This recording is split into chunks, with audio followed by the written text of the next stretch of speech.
versing T1. So it's a perplexing time here for everyone, as it also could be some foreshadowing, because of course T1 have kind of been their own worst enemies on the Rift. I think that goes for a lot of teams. It says a lot about the deeper underlying battle that every day we fight against ourselves. Great meta commentary from the people who printed out the sheet. As we get into the draft here, we do see very heavy jungle focus come through here. Understandably, Oner hasn't had the greatest split, but T1 also is relying on him doing well. So banning away a lot of comfort, both ups the chance that Oner individually is not going to look too hot, and also T1 looks a little bit lost if they don't set the early game pace. This has been an issue of this team for like the last year and a half, or if they're ahead, they'll look great. But recently, that hasn't been happening that much. Nico, well, Nico is... Well, I was going to say the fact that Rumble is available is also pretty big. Ooh, true. And there is Kai'Sa as well, which I think generally is just a great pick. We'll see, but it probably should just be Nico. I wrote it in already. For Poby, good luck on this one, if he ends up playing against it, because of all the teams that love to flex this pick, D+ is 100%. Has Showmaker even played it? Or has he just played it once and Canyon's played it twice? It's been once, yeah. But you have to take it into account. You can't discount the power that's available here. Oner, let's still get his hands on his Viego here. Now, there is still things like the Ahri available that always pair really well. I don't think Ahri is necessarily in the best of spot, but with Viego, Diani would be another one. And I actually would like to pick away here from D+. Yes, you give away some of the flexibility in your draft, and your mid-jungle 2v2 doesn't look too hot, but we know how good Showmaker is on Annie, and it also takes it away and denies the Annie-Viego combo that particularly with Kai'Sa, I think is really strong at starting off team fights in a great manner by just going all in, taking someone down and starting the resets. I think the Aphelios pick is kind of interesting. I was kind of expecting a Xayah pick that really has been the answer to Kai'Sa, something that we have seen work very well. It's not necessarily his best champion, but neither is Aphelios. To be perfectly honest, you'd much prefer, if you're a D+ fan, to see DK as the ones wielding the Kai'Sa here. But we'll see what Showmaker's going to lock away now. He could just lock in Annie if he would like to, but that is a Renekton. Pairs very nicely with potential Nico shenanigans that could be happening, as Poby's like, haha, I've got my Annie, and he's going to lock that one in himself. Annie-Viego has been pretty powerful and honestly a pretty good core here to start things off for T1. This does mean that D+ maintains their flex potential with the Nico. And makes the second round of bans specifically a little bit harder for T1. Also would fully expect to see a Rumble ban here for obvious reasons. I think the Rumble is incredibly strong right now, and even if Zeus ends up going for something like a Cannon, which obviously we know he can play well, would overload them a little bit on AP, and also is just not in as strong a spot as the GP ban. I kind of love this. Doran has really been at the forefront of this, but the pick historically has been great into Renekton. I do think it's a little bit changed because, you know, Gangplank had a long period of time where he's like a Azir in top, where he wins somehow both early and then also kind of mid and late really hard. I mean, the thing with Gangplank is he can win every matchup and he can feed relentlessly. I mean, I guess everyone can feed relentlessly, but Gangplank is one of these champions that just, if you play well enough, and Trial by Fire, it's just so broken that you can definitely get there. Okay, so Rel going to be banned away. Also, I'd like to see the Rumble ban here for DK, even though T1 have a lot of magic damage right now, assuming Kai'Sa is going to be going that AP route. I still think that it's worth getting rid of, as the Gnar is what's taken away. Not sure about it. That is going to be Rakan thought about here for Gumayusi, though, and Kai'Sa Rakan has been very strong. Keria, a fantastic Rakan player. And what is Bible going to be doing into it is going to be the question. Leona is a Bible favorite. That is true. Would make a lot of sense as well, even though the matchup into Rakan is not nearly as good as it once was. Milio, not nearly as much agency for the support player from Challengers here, but does empower Deft to a much greater amount. Also provides a lot more laning pressure, because I do think that the Rakan-Kai'Sa combination when we get to mid to late is incredible, but there's also not been a lot of attempts at trying to punish this, because the 2v2 I think is pretty weak. You're very short range. 3-6 in particular, you have a decent amount of sustain, but a very low amount of range, and you're really looking at only your all-in potential as Canyon. I'm always going to be happy about this. I don't really care about And there's the Rumble. That was a snap lock in to come through. And we knew it was going to happen, right? So Kana opting in for this matchup, there is absolutely no way. Like, Acorn is here, right? Like, if anyone knows that Rumble was coming, it is a guy... They knew, 100%, yeah. He was in the depths of the Rumble metas of the past. So Kana, we'll see how he's going to do here. But like you were saying, I mean, it was only very recently that I saw Kadril going back to the Canyon Lee Sin moment in top lane. Probably the best Lee Sin play that we've ever seen, ever. Mechanically executed in a professional game. And I just watched that. I think it was this morning, honestly. Like a short or something somewhere. Yeah, I got it on my timeline. Yeah, right? Well, yeah. I mean, weird how that works. I get ganked by Kadril all the time on my timeline, and I'm okay with it. We'll just see whether he's going to be able to pull off some of those sweet moves once again, or some Chinese Deft fans. There we go. Possibly from back in the EDG days. I have a feeling that that might be the case. In fact, Korean AD carries on EDG seems to be a bit of a thing. It is a recurring thing. Yeah, Viper fans tend to be coming back and forth as well. And not a stranger to that one. In a way, aren't we all Deft fans?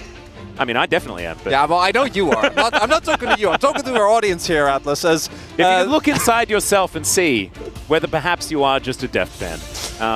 That is something that we all do need to peer in and check out sometimes. T1, not a lot of range, but they have so much power, especially in the mid-game with a composition like this. Something that could be extremely explosive, and we saw it work already against Nongshim. Top onto the Rift, see if it can work.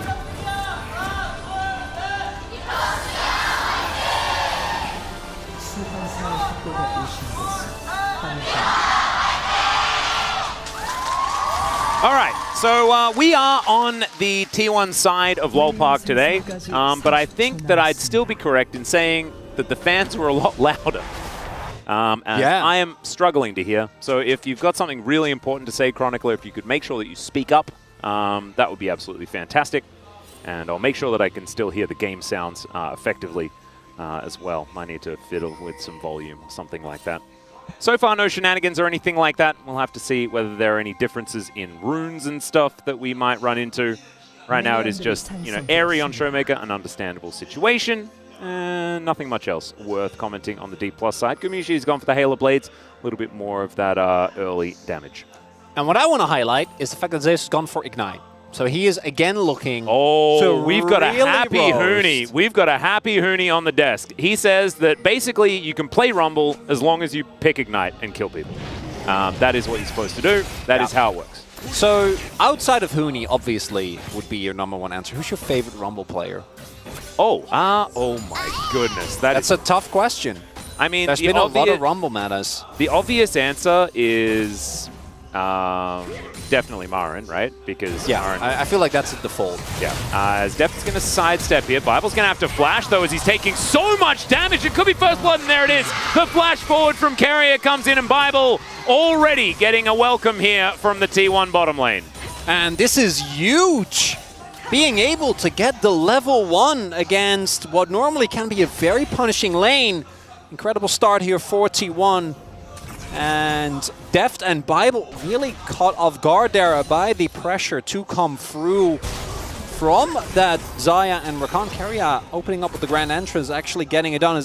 There we go. Yeah, they've been bringing it up a fair bit, this particular duo. And so Bible's going to make his way back. He's like, Deft, just ignore what just happened there. We're going to be totally fine. And we'll see whether they are going to be, because T1 getting early advantages in the bottom lane is definitely a bit of a win condition for this team. Yeah, the glass half full situation for D+ is that it is not Deft going down, it's Bible, and the kill went to Keria. So it's still a very favorable trade to T1. Best case scenario for a really bad scenario. Well, that's my point, yeah. I'm trying to provide a little bit No, I like because getting 2v2'd is generally just bad. And it is in this case. There's not a lot of pros. No. That is very true. As Showmaker might have an inkling. We do see the question mark pings going down, so I think he is very aware that Keria might be in the vicinity. Keria already heading down. Nice attempt at the roam timer. Didn't really have a particular reason to go back here. As we're going to take another look at the level 1 play. And Bible just doesn't flash the grand entrance and promptly dies. This is, I think, one of the few potential windows that you have as well. Once a few levels come down and you can use the range, it becomes a lot harder. But the level 1 Akai actually is quite strong, right? With the plasma stacks, as you saw there as well, there's so much upfront damage available. And T1 coming of a great start here in game number 1. Looking fantastic. Poby here in the mid lane, able to get a bit of a shove towards Showmaker as well. Will mean that Showmaker will end up in a bit of a CS advantage, but nothing really to worry about. Showmaker hasn't necessarily found as much value on his Nico so far. He's on 1 loss out of the 3 games that D+ have played, and the 2 victories were from Canyon, throwing out a whole bunch of shenanigans from the jungle. So we'll see whether Showmaker is going to have a better performance this time around. As you can see, the top laners just duking it out, but so far Zeus is winning out on that one. He's going to overheat. There's the flash forward. He has the ignite, but he's going to get taken down so low, still survives, and as does Kana. I don't know how much health they were sitting on, but it's both got to be like sub 30. That was very close. Zeus and Kana fighting it out. They're in the top side. Now the upside here for Kana is that he does have the teleport available, so he will be able to catch this wave. But fortunately for Zeus, he had already built up a pretty sizable CS lead here. Will not get his back cancelled. That is absolutely crucial, because if he gets his back cancelled and he doesn't have TP, that provides an opportunity for Kana to like really come back. Yeah. And kind of stifle some of the bleeding that has been happening here in this top side of the map. But Zeus is fine. Does obviously have to use the summoners, but Kana will not really be able to generate that much of a lead. This wave is going to be mostly caught by Zeus, who's already halfway towards his lane, so he will maintain his lead. But it does mean that Kana now gets to back, spend his gold a little bit more efficiently, picks up a refillable as well, so it's going to help him out a lot in the lane. And as long as there is no flash, there is actually an opportunity for Canyon. Now you would have to gank top lane, which I don't know if that's in your plan. You know, if that is part of your day routine. Does have a fair bit of setup CC, as Poby's going to get hit by the Blooming Burst a couple of times. Not exactly the most fun situation. He's just looking to continue shoving as best he can. Nico just, her Q does a lot of damage. Yeah. You know, feels a little bit unfun. As there is a bear, speaking of unfun, and Poby able to put on the pressure quite nicely.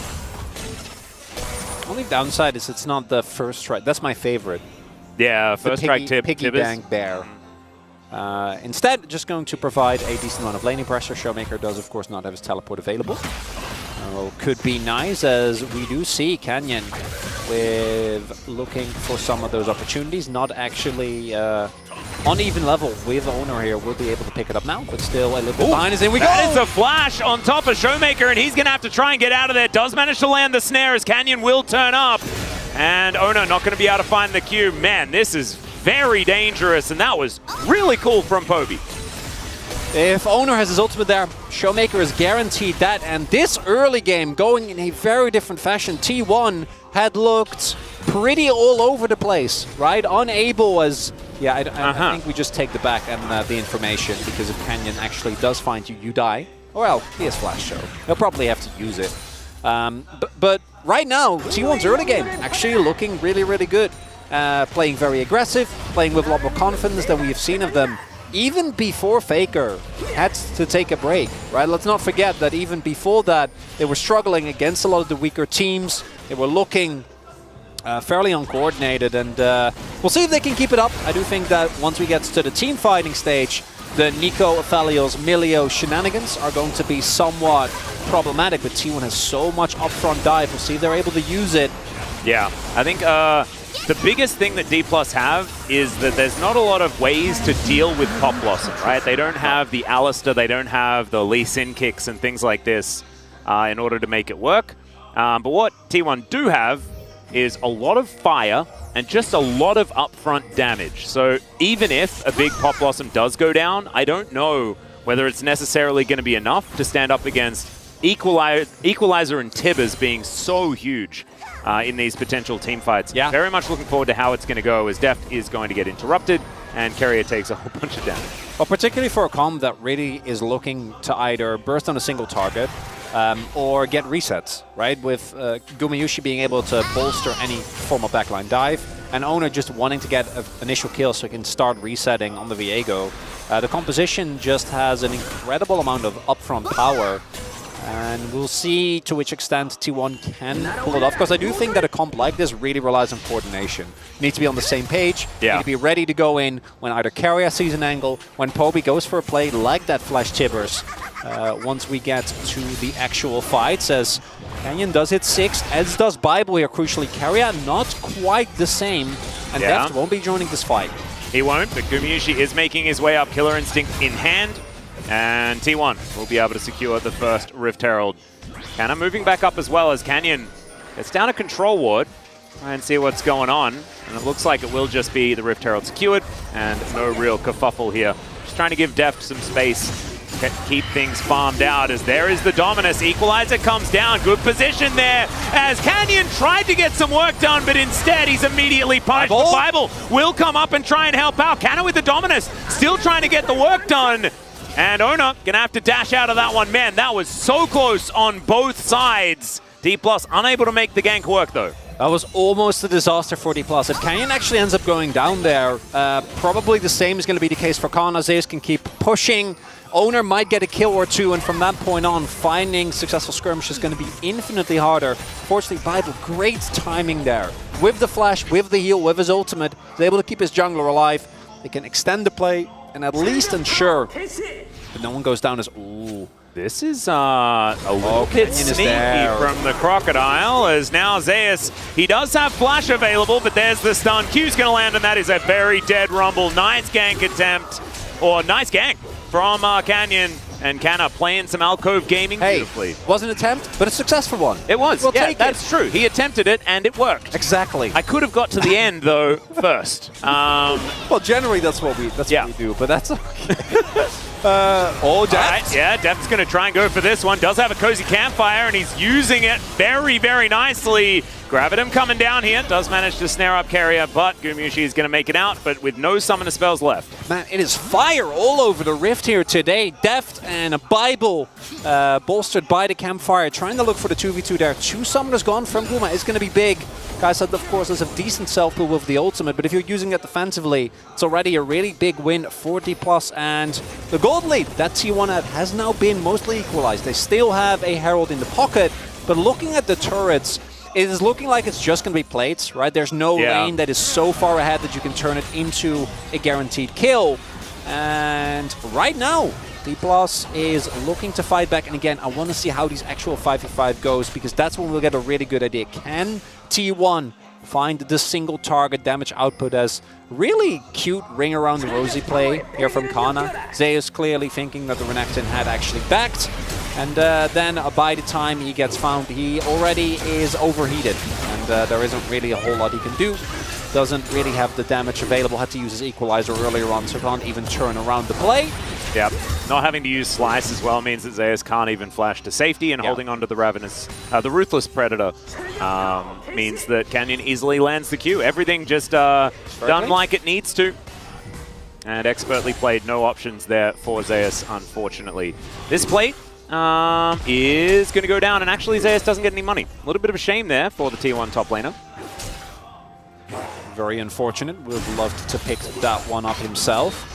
Gonna keep looking as to where we're gonna throw down, and thank you, Oner, for giving me an immediate there it is, sir. Where the Herald is gonna go down should be, as mentioned, just the plates. Don't think that there'll be a whole lot more that they can do. Diving Nico is not a thing. Can't really go for that unless you have the guaranteed 100-0, which right now not the case. And I want to mention dragons as well, because if this is a mountain rift that we're gonna get, I don't think T1 can afford to give up a single dragon, because I do think that the composition is really going to struggle if too many resistances come through for D+, because it's going to be so hard to take down individual targets. Because if you look at who you can actually kill reliably, particularly with Milio, it can get kind of tough when summoners are available. Deft obviously is in Aphelios, but if he positions well, he should still be relatively safe, and the extra benefit from having both cleanse and heal available, as well as the Milio ultimate, does make him a little bit of a more tough target than otherwise could be the case. So really going to be looking as to what this dragon is going to be. If it's Infernal though, then T1 can fight fire with more fire. Yeah, adding fire to the already large amounts of fire seems like a good thing. As Oner's going to come in, he steals away the Drake. Canyon now in trouble as well, tries to safeguard away. The kick comes through, but Poby's going to be able to find the Q. And they grab it. Pop Blossom onto 4 though, as Showmaker's looking for it. Bible diving forward as Keria's flashing out. Moonlight Vigil comes down though, and Deft will be able to secure the kill, but maybe he's overextended. I tell a lie! Deft gets over the side, and Oner is going to have to come in and try and take him down. Bible, nice little fire kick comes in. And he's now trying to get the possessions. Keria comes back. He had so little health. And Zeus has also killed a Crocodile in the top lane. Showmaker trying to get out of here. Does have his flash and will be able to do so. Great fight for T1.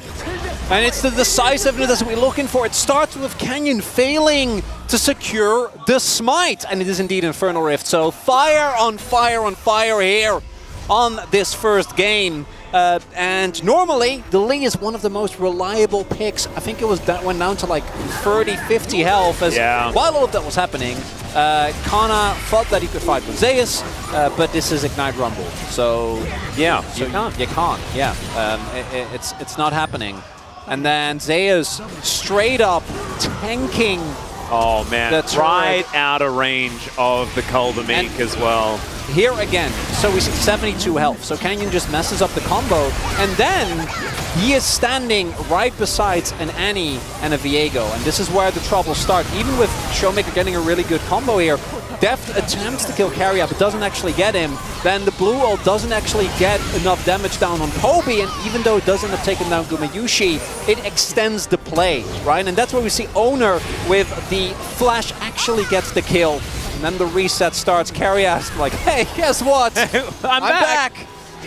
And T1 able to pick up a dragon, which denies D+ the opportunity to start stacking early, and a 1 fight while also getting the 1v1 in top. Yep, and also being able to grab some control over this Rift Herald as well. They should be able to use that in mid lane, continue the onslaught towards these turrets. And Keria moving back towards this mid lane. Deft and Bible set up, try and help out. As Kana, this Crocodile, it's going to be difficult to find value in this game. Needs to be able to get into good flanking positions, get that guaranteed stun down to try and pick off these targets. We'll see who he's actually going to be able to get, because the problem is, Zeus can throw down an Equalizer, and if he dies, that Equalizer still does damage. Same can be said for Poby's Tibbers.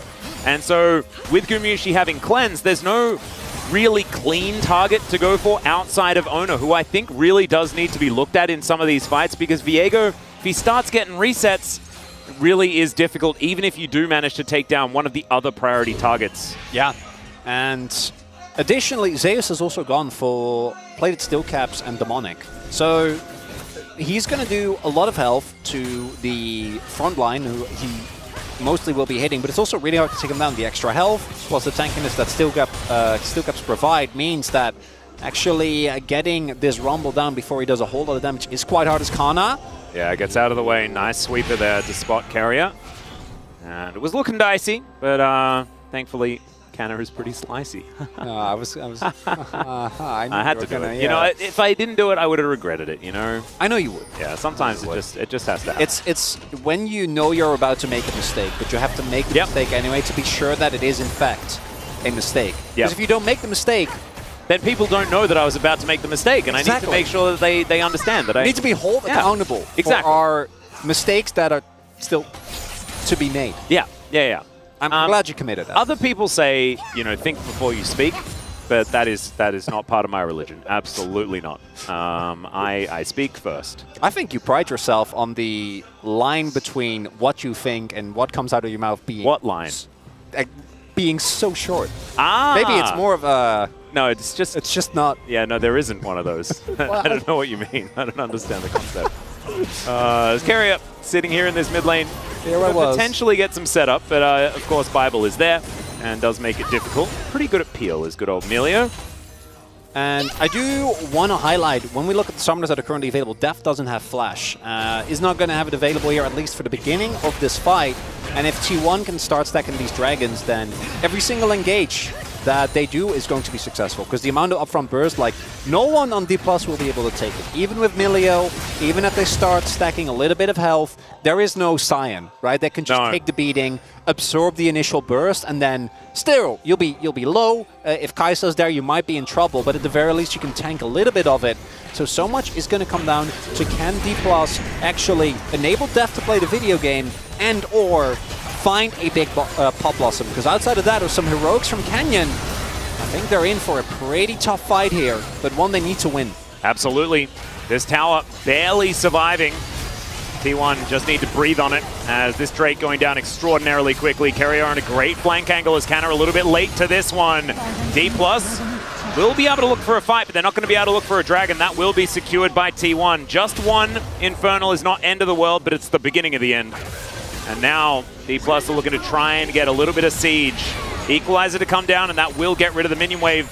And it's such a great note button here for T1 to say, nah, sieging is not a thing that we're into these days. We'd prefer it if you left, and they had to.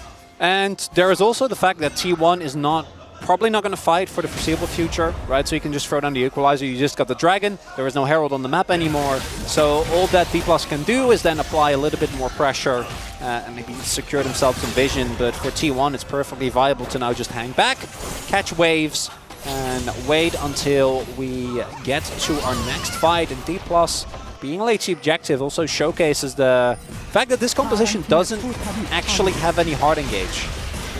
You are really reliant on either finding a great flank angle with Canyon or Kana, and again, if Showmaker can somehow evade notice and find his way into the backline, that'll definitely work. But Bible being on this Melio, good for Deft, but does make the team comp a little bit rougher to play out. And D+ have struggled in the past when they have compositions that lack clear go buttons.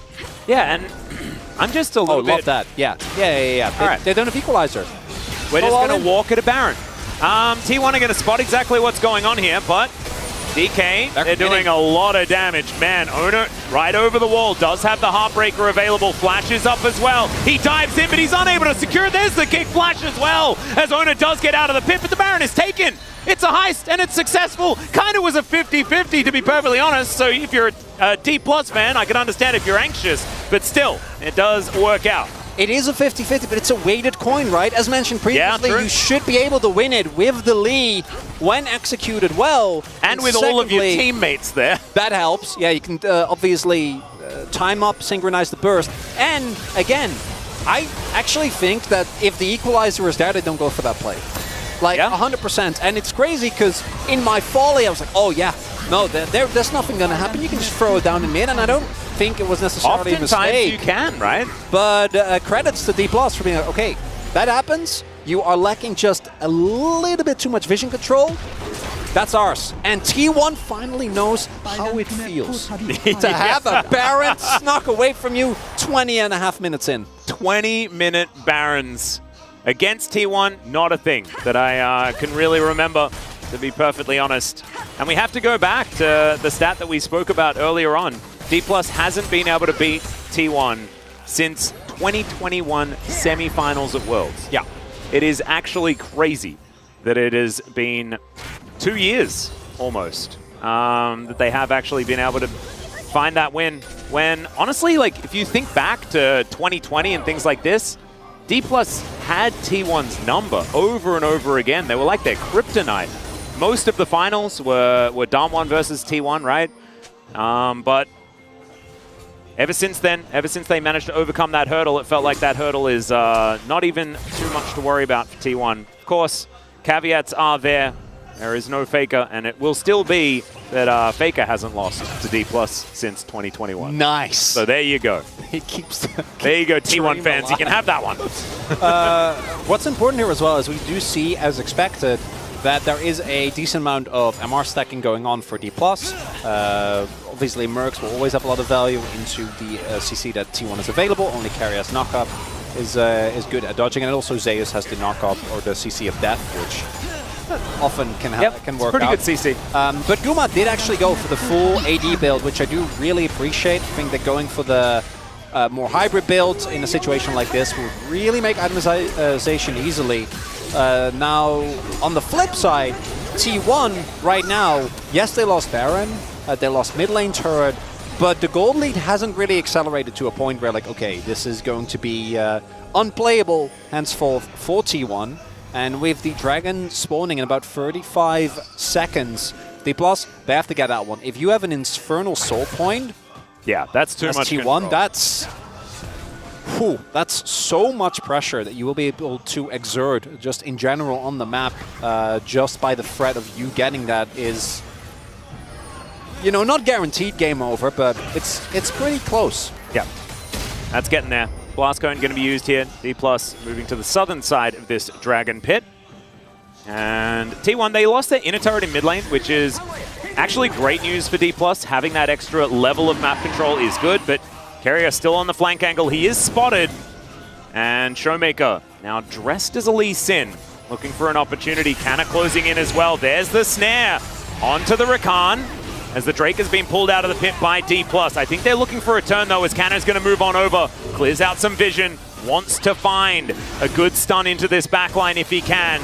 More of Malmortius at the ready as well. He's got a lot of magic resist as Oner is going to look for it. There's the Pop Blossom into the backline. And speaking of the backline, in goes Keria. Deft over the wall. He doesn't find the Moonlight Vigil, and Canyon is going to be taken down. Still, Deft is trying to get the free hits in. Oner finds him though, dives on top and takes down the Ophelio. Still, D+ are fighting. Keria trying to peel as best he can, but Canna is a monster. Has to get out of the way of Oner though, is also just huge. And Showmaker finding Q's left, right, and center. The bottom lane are very, very low, but they are still going to survive this one. It looks like T1, they could even just go back and grab themselves the Drake. I don't know, because Kana does have his teleport available. So this is going to be a full health Croc making his way back. And I don't know who's going to end up having tempo here. Looking at the death timers, it might be D+, but we'll see. And the amount of heavy lifting being done here, Poby unfortunately doesn't actually get the combo. And then here we see Deft. It looks like everything's okay, but good stopwatch combined with the fact that Canyon goes down and Oner becomes a Lee. Being both Lee and Viego, when you have Oner, that's not fair. That's not allowed. And Oner? Oh man, yeah. I think he's pretty good at the Lee Sin. He is, yeah. Pretty great at both the champions. As you can see, actually topping damage, starting the resets early was enough, but because everyone on D+, that didn't die in the initial blow, right, Deft and Canyon, is able to stay alive, even though it was as close as it was, and Kana having teleport, they're able to get the Drake and keep this game even for longer. And I'm loving this. This is not necessarily the game I was expecting with the struggles that T1 have had, but this is looking mighty competitive. 26 minutes in, and I wouldn't be able to tell you who's going to take this one, Atlas. The thing that worries me just a little bit on the side of T1 was that we did see a little bit of that disconnect. Poby was missed by the Pop Blossom, but then didn't really manage to capitalize on it whatsoever. Could be some foreshadowing, but outside of that, T1 have been just amazing. And if you're a T1 fan, you're looking towards that top side. Zeus, once again, having this incredible performance ahead of Canna by quite a lot. The Croc did start to get a little bit ridiculous in that last team fight, but I mean, it's night and day compared to the Zeus of last week. That is fantastic. Oner as well having a great performance on this Viego as the Baron is going to spawn. As Keria going to be hit by a Q there. Spotted out, but is going to be absolutely fine. Just Hex flashing around. Sometimes you just want to Hex flash around a little bit. Particularly as Rakan, you have so much innate safety, and the RCC from D+ is pretty lacking, right? Obviously, there is the Lee ultimate, but outside of that, it really is just Showmaker's route and Kana finding a stun, unless Deft is really looking for a purple angle, as we do have a large flanker from Keria, but D+ retreat into more familiar territory and we'll be fine. And both teams are like, no, we're not letting this happen again. It couldn't be more even. Outside of the fact that there are a few extra turrets that have been taken here for D+, giving them a bit of map control, but also giving T1 that added standing gold. So if they are able to take a Baron, this game could snowball extraordinarily out of control. But we'll just have to see how it does go, because the Drakes are even soul point for both teams in 3 minutes time as T1 move towards the Baron pit once again. In they go! Yeah, Canyon going to be in position here, but T1 with setup is very, very scary. On an OTP. Yeah, exactly. He's going to have to try and get in here. There's the kickback. They do manage to grab out the Lee Sin, but Poby is dead as well. Keria getting taken down so low, but the Baron is secured. Tibbers goes down, and now T1 just trying to get themselves out of there. 3 Barons left alive, and I think they take the trade. For sure. Taking down Poby, that's something, but D+, you can sense the desperation there because Kana was not able to join. Really big power spike for him, right? Picks up the GA. Yeah. Oh, please don't tell me that the GA is going to be completely wasted here. Well, Oner is going to find him. Gumayusi's there as well, so Kana does go down to his GA, and then there's no one else here, and so he's dead. Yeah, so like you were saying, Chronicler, the GA completely wasted here. That's a bad time. Straight up for D+ fans watching the Baron get snuck away from them. And again, this is off of the fact that Kana has gone back, doesn't actually have an angle. And then this play from Canyon, yes, they isolate Poby, they're able to take him down, but that's the end of it, right? And you give up Keria, but as long as the Baron buff is alive on at least 2 other members of T1, they can set up a situation where they can sidelane Variel's Oner. Yeah, just ults over the wall, and has the setup, provides the plasma stack to Guma. They don't even need Zeus. Nope. He's just here to, you know, enjoy the party and pick up his kill. Thank you for the delivery. And I still want to say that as long as no inhibitors fall, both these team comps are so squishy. Like a single misposition from any member on either team and you die. Like you just get 100 to 0'd, and there is so much explosiveness in how the team fights works as well that I do think that there are still angles for D+, but my main issue is, as we've been seeing, T1, I think when it comes to the explosiveness of their comp and their actually ability to press buttons, feels a lot stronger. Like Poby and Keria, even if Poby like goes in, just ults a backline, forces some summoners and dies, as long as he can provide space to the rest of his team, that can be enough, right? As long as Keria can get a follow-up angle, maybe he forces a cleanse so that then gets taken down when he gets charmed. There's a lot of angles here. Honestly, if Poby just asks Canyon to do the same thing again, he's pretty happy. Yeah. Because being able to just press all of your buttons for at least a round or two, you're going to be in great standing. Gumayusi finds a Void Seeker, but it's nice seeing the physical Kai'Sa, because those Void Seekers aren't ridiculous. Showmaker looks for a snare, doesn't quite find it onto Oner, who's taking a little bit of damage here. The Dragon going to be up now in 5 seconds' time. T1 with control of the area. Kana moving back, doesn't have that GA back up spotted just yet.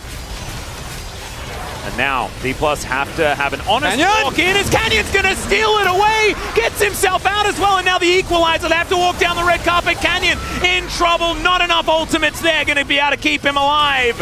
They lose their jungler, but the Drake is secured, and I think you'd take that if you're D+. Still, T1 now with a lot of control of the area, and Kana kind of out in no man's land. Does have a blue sentinel to slice through if he'd like to. But still, Oner is going to steal that one away, and that is going to be their reward for this situation. Never mind. Kana is a kind of scary crocodile. And now looking for a little bit more. Deft and Bible moving on over. And the sentinel will be saved. Can't chase too much further there. If you get engaged on, then some bad things might happen. Getting that dragon is so big, because it creates a additional point of pressure for D+. And T1, I do think, are pretty reliant on actually having control. We've seen a lot of their fights be successful when they get to an area first. Yeah. They're the one that have the ability to both deny flanks. As we can see here, Kana gets spotted on the side, right? And doesn't have his GA, so he really doesn't have a great angle. And that'll be the end of it. Poby actually, even through the attempt from Bible to save his jungler, will end up going down. Exactly what we were talking about. But getting the kill on Canyon is nice, but at the same time, there is no Baron, and the Dragon was already taken, and not having Flash on Poby does take away a lot of the power of T1 and provides a lot of additional space for Deft. I mean, it's just Drake for Canyon's life, right? Like, that's what we're going to see. You can see it is about 3,000 gold, the lead, but as we tick closer and closer to 35 minutes, 40 minutes, that gold is going to become less and less relevant, especially leads of this magnitude. Of course, if it got to 10 or 12k, you'd be like wallet diff and that sort of stuff. This time around, though, the item spikes are getting there for D+, but you can see, like, 4 items on Def, absolutely massive. 4 items on Zeus is very, very close. And it's Oner that has the most gigantic lead here for T1. And he's a legitimate carry threat, right? So there is just... I think this Viego needs to be looked at for D+, because Oner can just run away with these team fights, especially if he gets his hands on Canyon, who has died 4 times. That is not great. As Keria, caught on a flank angle here, does have to battle dance his way out. Sorry, grand entrance his way out. A less fun ability name to say when it comes to escaping. That's fine. Just a nitpick, you know? Yeah, battle dance. It feels better, you know, to escape with. Could have gone with the classic grand exit. Yeah, I know, but it's a bit on the nose, and I say it all the time. It's the problem with commentating 6 days a week, you know. There's only so many times you can say a certain amount of phrases. Hey, just there is... At least Challenger is different, right? I get to say things like good Audi and stuff like that, which is a lot more fun. There's a lot of creativity in that as well. That's G'day and Howdy mixed together, by the way, if anyone was playing. I was actually wondering, because I've cast a lot of challenges with you, and I don't think I've ever heard that one. Dan, like, Orcs didn't like it at all, and so that's why I did it every single time. Ah, yeah, that tracks. Yeah, that's how it goes. Coming up on the possible Baron fight here, with both teams have just been starting them, so I expect that will happen within like the next few minutes. Do want to highlight, GAs are available both for Kana, his is back up, as well as for Oner. Yep, in we go! Yep, we've just started it off as D+. Canyon, the only one in the pit here. Deft has a gigantic shield, gets himself the cozy campfire. Kanna's going to be okay. There's the Pop Blossom, only onto 1, but it's a priority target. Oner not going to go down, though. They take down Keria, and Tibbers running amok in the fight as well. Some low health bars, but not Deft's, and that is very scary here. Oner looking to try and heal himself back up on this Raptor camp. Ooh, Kana Showmaker, both with TP. Yeah. Now they're a member up. Well, Zeus is going to come on over. Yeah, Kana going to be interrupted here for the moment, but not going to be the same thing for Showmaker. He's just going to send Canyon in, running real fast here. As Zeus going to have to get out of the area. Voidseeker going to find Bible. And the Baron is aggroed yet again. Some big damage. There's the flash from Poby. Gumayusi gets into the back line of Def, trying to keep himself alive. Gumayusi goes golden. He's hunting for the Aphelios, and he finds him. They go 1 for 1, but Canyon's taken down as well. And that means Oner gets to be the Lee Sin, and he loves it. Showmaker trying to keep him at bay, but it's Poby that picks up the kill under Kana. And now it's Showmaker that has to go golden. But it is only Bible left alive. Can he actually find it? He cannot, and Oner secures the kill. T1, they should be able to get a Baron, and they're in a great position to win this game. Not only that, they might be turning this into a straight-up Drake as well. The double whammy to come through, and there we see exactly what we were talking about. Poby, once he finds the backline, once anyone on T1 does, it opens up the opportunity for Guma to go in and assassinate a target. And we see here, it starts off, they are not able to get, this is actually insane. The fact that Oner doesn't get his GA procced here, that's game deciding. If he doesn't have his GA, they don't win that later skirmish, right? And now here, we have the back from Kana continuously cancelled. Poby goes in, and then Guma, as a result of that, actually gets to go on top of Def. Def tries to do damage, but at this point, Guma, it's so hard to lock down a Kai'Sa. The stealth coming up absolutely huge. No vision in the brush, and he gets the autos in. And that is Baron. That is the Dragon, and that might be what gets T1 the win here in this first game. Could be the case, and there is that soul point being picked up for T1 as well. 6 elemental drakes, and there is still no Elder yet to be spawned. But I think there will at least be another fight here, Chronicler. At least one more fight. Still, it's 5,000 gold the lead. We're heading towards territory where that kind of lead actually means something. And T1, with the amount of threats that they have on their team, I mean, it's only Keria that doesn't do massive amounts of damage at this point in time. So they're looking to get this siege working out. Let's see what D+ is going to be able to do here to counteract this, as Kanna is looking for that flanking teleport. Just don't know whether it's actually going to work out. The inner turret, not worth fighting over. D+ going to give that one up for the moment. One remaining inner is going to be there. T1 just looking to stretch that advantage, moving towards a 2K Baron power play. And we are approaching full builds as well, right? The only one that I think really has been gold-starved, that you want to have a little bit more impact this game has been Canyon. Not Showmaker as well. Yeah, Canyon has been sitting on 2 items for like the last 20 minutes, and obviously a lot of gold gone into the pockets of Deft. Yeah. Most notably, he should be able to finish his last item sometime soon. Wonder if it'll be the BT or GA. We'll see what it ends up being. I wouldn't mind a GA at this point. There's a lot of burst damage. At the same time, you know, if your GA gets popped, do you ever win the fight?